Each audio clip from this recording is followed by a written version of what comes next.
देश की राजधानी दिल्ली में हुए ब्लास्ट ने लोगों के अंदर डर भर दिया है। हम लोगों के बीच आम आदमी की तरह रहने वाला शख्स कब आतंकी घटनाओं को अंजाम दे दे, इसके बारे में कुछ भी नहीं कहा जा सकता है। दिल्ली के ब्लास्ट ने साफ कर दिया है कि अब आतंकवाद का तरीका बदल गया है, लेकिन मकसद वही है, सिर्फ और सिर्फ तबाही। नहीं तो कौन सोच सकता है जो डॉक्टर लोगों को जिंदगी देते हैं, उन्हीं में से कुछ मासूमों की जान ले लेंगे। 10 नवंबर को लाल किले के पास घूम रहे 13 लोगों को कहाँ पता था कि कोई डॉक्टर ही उनकी जान ले लेगा। आखिर उमर जैसे डॉक्टरों को इस देश से क्या दुश्मनी है? सवाल ये भी है कि आखिर कब तक भारत ये बर्दाश्त करेगा? पढ़े लिखे लोग, खासकर डॉक्टर जैसे पेशे में आने वाले लोग ऐसी हरकत कैसे कर सकते हैं?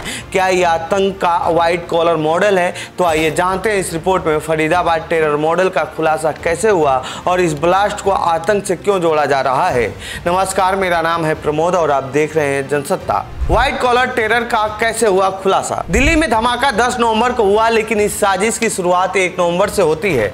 कश्मीर घाटी में मसूद अजहर के आतंकी संगठन जैसे मोहम्मद के कुछ पोस्टर चिपकाए गए थे। इस पर जम्मू कश्मीर पुलिस की नजर पड़ी तो उन्होंने एक जांच शुरू की। इस जांच में जो नाम सामने आया कोई और नहीं बल्कि डॉक्टर मुजमिल शकील था, जो कि फरीदाबाद के अल्फाहा हॉस्पिटल में डॉक्टर के तौर पर काम करता था। पुलिस पूछताछ शुरू हुई। इस दौरान 5 नवंबर को यूपी के सहारनपुर से जम्मू कश्मीर पुलिस एक और शख्स डॉक्टर आदिल अहमद को गिरफ्तार करती है। आदिल पर जैसे मोहम्मद के लिए काम करने का आरोप है। आदिल से जम्मू कश्मीर पुलिस जब पूछताछ करती है तो पता चला कि मुजमिल को ये जानता है। फिर पुलिस आदिल के बारे में पूछताछ करती है तो पता चला कि वो फरीदाबाद अल्फराह हॉस्पिटल में डॉक्टर है। फिर 9 नवंबर को जम्मू कश्मीर पुलिस मुजमिल के घर पर छापा मारती है। इस छापे में पुलिस को करीब 350 किलो विस्फोटक, अमोनियम नाइट्रेट, तार, डेटोनेटर और बैटरी मिलती है। फिर वहां खड़ी कार की पुलिस तलाशी लेती है। उस कार में एक असॉल्ट राइफल मिलता है। कार के बारे में जब जांच शुरू हुई तो पता चला कि ये कार किसी और की नहीं बल्कि डॉक्टर शाहीन की है, जो कि फरार है। शाहीन मुजमिल की दोस्त बताई जा रही है। फरीदाबाद में पूछताछ से पता चला कि एक मौलाना भी इनमें शामिल है। जब मौलाना के घर पुलिस पहुंची तो उसके यहाँ से करीब 2500 किलो अमोनियम नाइट्रेट मिला। मौलाना को पुलिस हिरासत में ले लेती है और पूछताछ करती है।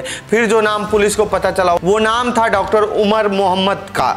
इसका भी नाम फरीदाबाद और अल फलाह हॉस्पिटल से जुड़ा हुआ था। पुलिस तलाशी कर रही थी कि 10 नवंबर की शाम 6:38 पर यह धमाका हुआ। जांच में पता चला कि यह धमाका करने वाला कोई और नहीं बल्कि डॉक्टर उमर ही था। हालांकि इस मामले की जांच अब भी चल रही है। लाल किले के पास कैसे पहुंचा उमर? जिस कार में ब्लास्ट हुआ उस कार का नंबर था HR26CE7674। इस कार को 10 नवंबर की सुबह बदरपुर टोल प्लाजा को पार करते हुए पहली बार देखा गया था।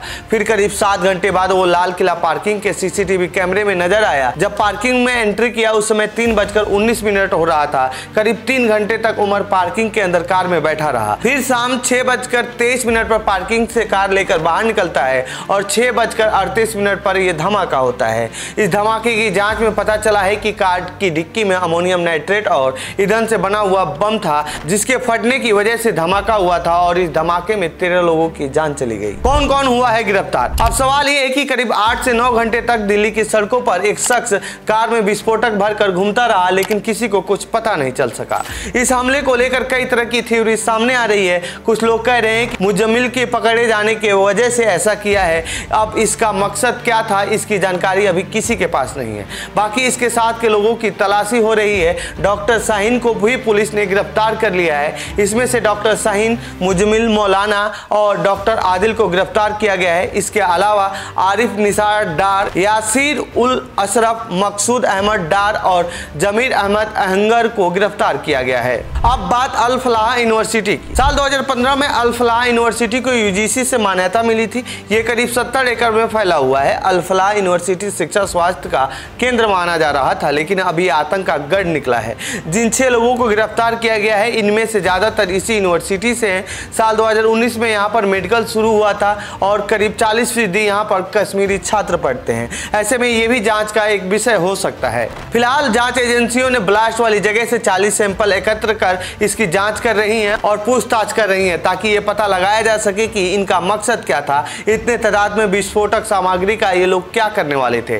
साथ में इस बात का भी पता लगाया जा रहा है कि कहीं और ऐसी घटनाएं तो नहीं होनी है। इससे जुड़ी और भी कोई जानकारी आती है तो हम आपके सामने जरूर लेकर आएंगे। फिलहाल इस रिपोर्ट में इतना ही। आप इस पूरे मामले पर क्या सोचते हैं कमेंट बॉक्स में लिखें। नमस्कार।